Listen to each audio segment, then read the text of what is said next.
అందరికీ నమస్కారం అండి. శ్రీ గురు చరిత్ర అధ్యాయం 6. శ్రీ గణేశాయ నమః, శ్రీ సరస్వత్యై నమః, శ్రీ గురుభ్యో నమః. కథారంభం. నామధారకుడు ఇలా అన్నాడు. కాశీ, బదరి, కేదారం వంటి క్షేత్రాలు ప్రసిద్ధమైనందువలన శ్రీపాదస్వామి అక్కడకు వెళ్ళారు. కానీ వారు గోకర్ణానికి వచ్చారని మీరు చెప్పారు. ఆ క్షేత్ర ప్రాధాన్యత వివరించ కోరుతున్నాను. దానికి సిద్ధుడు ఇలా చెప్పాడు. పూర్వము రావణాసురుని తల్లి కైకసి కైలాసాన్ని పొందగోరి నిత్యము మట్టితో చేసిన శివలింగాన్ని పూజిస్తూ ఉండేది. బలగర్వితుడైన రావణుడు అది చూచి శంకరునితో కూడా కైలాస పర్వతాన్ని తెచ్చి తన తల్లికి సమర్పించాలనుకున్నాడు. అతడు అక్కడకు వెళ్ళి తన శక్తినంతా ప్రయోగించి ఆ పర్వతాన్ని నెత్తికెత్తుకున్నాడు. అప్పుడు భూమి కంపించిపోయింది. లోకాలన్నీ అకాల ప్రళయంలో నశిస్తాయని తలచి అట్టి ఆపదను నివారించమని పార్వతీదేవి శివుణ్ణి ప్రార్థించింది. శివుడు రావణుణ్ణి కైలాస పర్వతం కింద అణిగిపోయేటట్లు త్రొక్కాడు. అప్పుడు రావణుడు ప్రాణాపాయంలో పడి దీనాతి దీనంగా శంకరుని ధ్యానించాడు. కరుణా సముద్రుడైన కైలాసపతి అతని ధ్యానానికి ప్రసన్నుడై రావణుని లేవనెత్తాడు.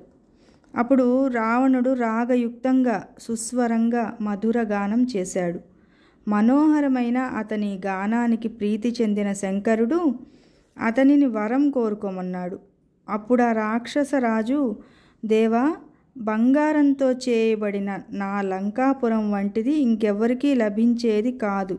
సాక్షాత్తు లక్ష్మీదేవియే నాకు దాసి, చతుర్ముఖుడైన బ్రహ్మే నా జ్యోతిష్కుడు, యమధర్మరాజు నా సేవకుడు, సర్వదేవతలు నా పరిచారకులు. అటువంటి నాకు ఎక్కడా ఏది దుర్లభం కాదు. ఇప్పుడు నా తల్లి కోరిక ప్రకారం కైలాస పర్వతాన్ని తీసుకొని పోదామని వచ్చాను. శంకర, నీవు వరమీయదలుచుకుంటే నేనీ కైలాసాన్ని నీతో సహా లంకకు తీసుకుపోయేలా అనుగ్రహించు అని కోరాడు. అప్పుడు కైలాసపతి, రావణ, ఈ కైలాస పర్వతంతో ఏం చేస్తావు? దానిని మించిన నా ఆత్మలింగం ప్రసాదిస్తాను. దీనివలన నీవు నా అంతటి వాడవవుతావు. నీ లంకానగరమే కైలాసమంతటి శ్రేష్టమవుతుంది అని అతనికి ఆత్మలింగాన్ని అనుగ్రహించాడు శివుడు.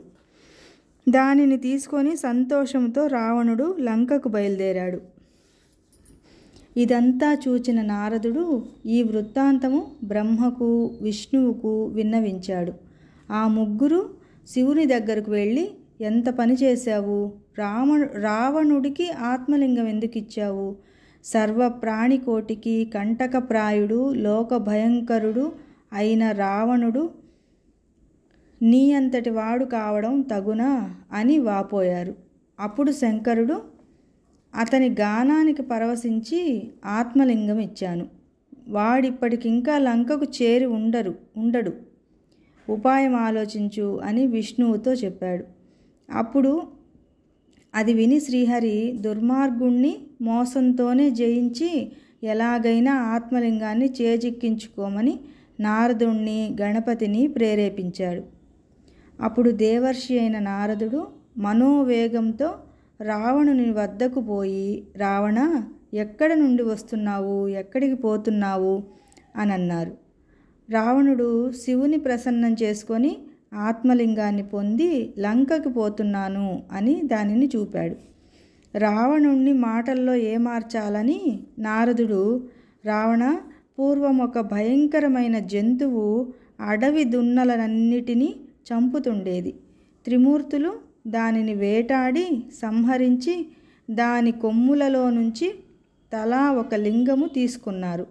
ఆ లింగాలనే వారు తమ ఆత్మలింగాలుగా భావించారు. ఈ లింగము తత్సంబంధమైనదే కాబోలు. ఈ శివలింగం ఎంతో పవిత్రమైంది. సాక్షాత్తు శివ సాయుధ్యం ప్రసాదించగలదు అని దాని ప్రభావం వివరించబోయాడు. రావణుడు మహర్షి, దీని ప్రభావం వినడానికి నాకిప్పుడు తీరిక లేదు, తొందరగా వెళ్ళాలి అని అన్నాడు.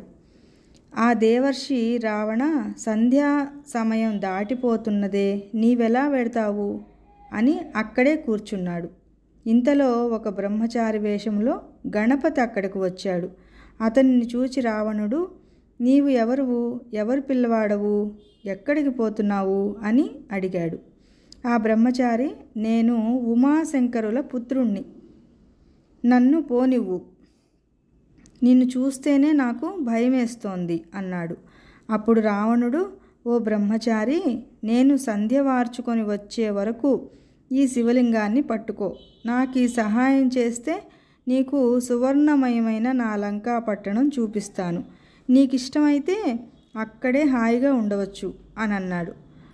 అప్పుడు ఆ వటువు, అమ్మో, ఇంత బరువైన శివలింగాన్ని నేనంతసేపు మోయగలనా? అయినా రాక్షస నివాసం చేత భయంకరమైన ఆ లంకాపురికి నేను రాను బాబు అన్నాడు. రావణుడు ఆ బ్రహ్మచారిని ప్రాధేయపడి శివుడిచ్చిన ఆత్మలింగాన్ని అతని చేతిలో పెట్టి సంధ్యోపాసనకై సమీపంలోని సముద్రం వద్దకు బయలుదేరాడు. ఆ బ్రహ్మచారి, రావణ, దీనినిక మోయలేనప్పుడు ఎలుగెత్తి 3 సార్లు పిలుస్తాను, అప్పుడు నీవు రాకపోతే దీనినిక్కడే స్థాపిస్తాను అని అన్నాడు. రావణుడు పక్కకు వెళ్ళినదే తడవుగా గణపతి అతనిని 3 సార్లు పిలిచి, అతను రాని కారణంగా స్వర్గంలోని దేవతలందరూ చూస్తుండగా హరిని ధ్యానించి ఆ లింగాన్ని భూస్థాపితం చేశాడు. తరువాత రావణుడు తిరిగి వచ్చి పట్టరాని కోపంతో లింగాన్ని పెకలింపజూచాడు. భూమి కంపించిందే గాని ఆ లింగము కొంచెమైనా కదల్లేదు. అందుకే దానికి మహాబలేశ్వర లింగమని పేరు వచ్చింది. అది ఆవు చెవి ఆకారాన్ని పోలి ఉండడం వలన ఆ క్షేత్రానికి గోకర్ణము అని పేరు వచ్చింది. నామధారక దానిని భూ కైలాసం అనవచ్చు. అక్కడ శివుడు సపరివారంగా నివసిస్తాడు. అందుకే అది సజ్జనులకెందరికో ఆశ్రయమైంది. అక్కడ దేవర్షులు కూడా నివసిస్తారు. ఆ క్షేత్రంలో దేవర్షులు, రాక్షసులు, మానవులు, చివరకు పశుపక్ష్యాదులు కూడా శివుని అనుగ్రహం వలన తమ అభీష్టాలను పొందారు. అంత పవిత్రమైన క్షేత్రం వేరొకటి లేదు. శ్రీ దత్తాయ గురవే నమః. శ్రీ శ్రీపాద శ్రీవల్లభాయ నమః. శ్రీ నృసింహ సరస్వత్యై నమః.